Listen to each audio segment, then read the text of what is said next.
folks, welcome to Calvin's Got Game. Today I want to talk to you about 5 games that are no longer in my collection. And a lot of people get rid of games for a lot of different reasons. Some of them are they just don't like them. They're a bad game, or they don't like them, not their taste, not enough time to play it. The game may take 2 hours to play it, and you don't have that kind of time. Or you don't have anybody to play it with. So playing it solo is not something you want to do. So here, I'm going to give you 5 games that are no longer in my collection for whatever reason, and I'm going to tell you the reason. So my first game here is Canvas. It's by R2I Games. It's 1 to 5 players.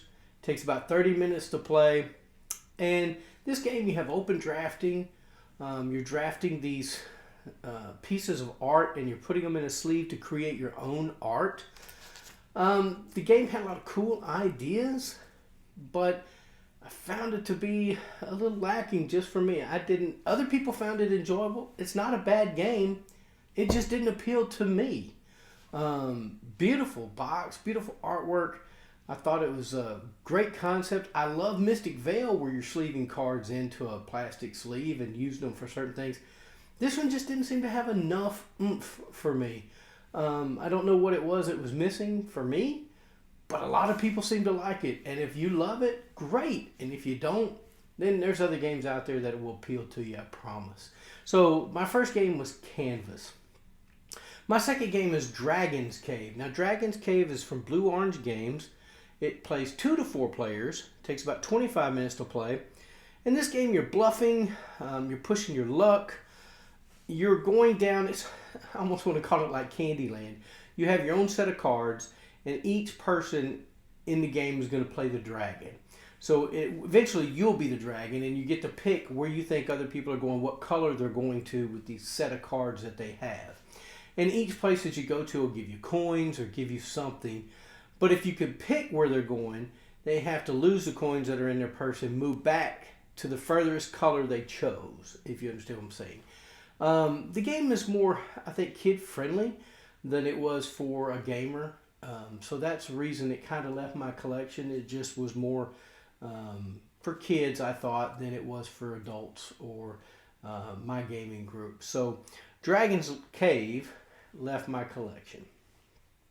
The next one is somebody I know might get a little upset with this one. Hot Shots. Hot Shots is by Fireside Games. It's 1 to 4 players, takes about 60 minutes to play, and it's a cooperative game, which you guys know if you've seen my channel. I love cooperative games. This game was fun.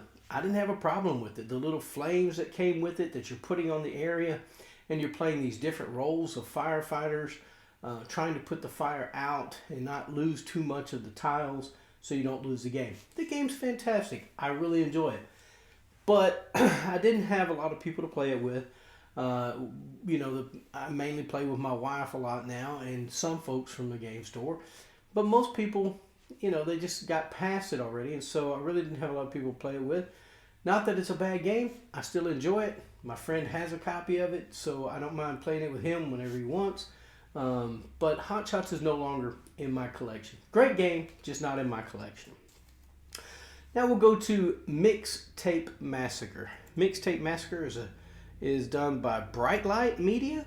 It's for 2 to 6 players, 30 to 90 minutes. It's a roll and move game, and it has player elimination. Now, I'm not one of those people that care if it has roll and move or not. I mean, I still play some other games that have roll and move. I don't care. If the game's fun, I'm all about it.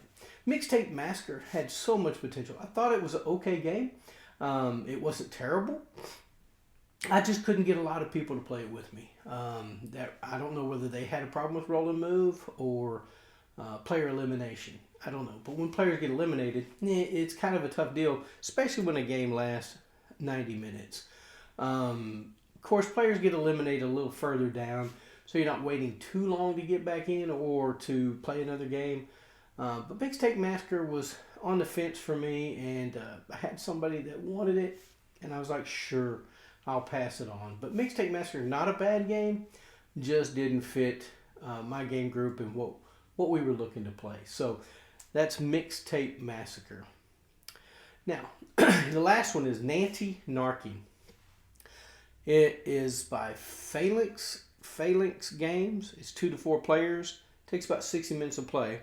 This game has an area majority. You're playing cards that have different abilities. You're bluffing. You're doing city building. There's hand management. I absolutely love this game. Problem, could not get anybody to play it with me.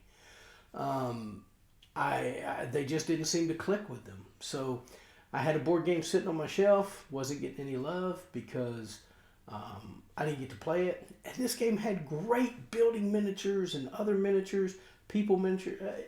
Great looking game. And I had a good time playing this game. But, like I said, couldn't get people to play it. What's the point of owning a game if you can never play it and you see it and look at it on your shelf and go, boy, I never get that game to the table. Why not either trade it off, sell it to someone, or give it to someone that's going to have a lot more fun with that game than you have? So that's why Nanny Narking is no longer in my collection. I couldn't get anybody to play it with me. So let me know what you think of these games that I got rid of. Would you have gotten rid of these games? Do you like some of these games? I sure would like to know. And I sure would like to hear from you. So if you'll hit that subscribe button, hit that bell, and hit the thumbs up for notifications when new videos come out, I would appreciate it. Guys, as I always say, get a board game to the table, spend time with your friends and family, and thank you for watching Calvin's Guide Game.